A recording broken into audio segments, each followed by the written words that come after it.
Hello there. When conducting time series analysis using supervised machine learning, we need to know how to select the most appropriate model. In this short lecture, we'll follow the steps to finding the best approximator. Let's begin.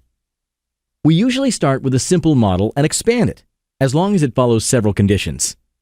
For starters, the new coefficients for the more complex model need to be significantly different from zero. If that does not hold true, the estimators for these parameters are essentially zero. Therefore, they don't help us estimate future values.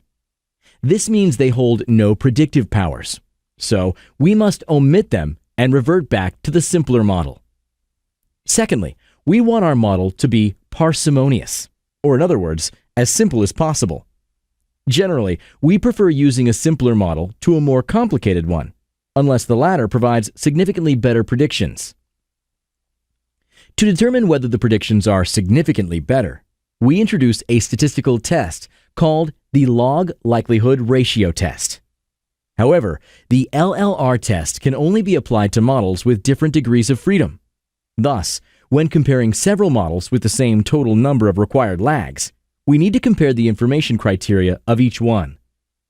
The lower the coefficient, the less data the model requires to make accurate predictions.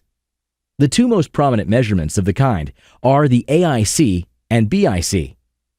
Since we prefer simplicity, we opt for the model with lower AIC and BIC coefficients.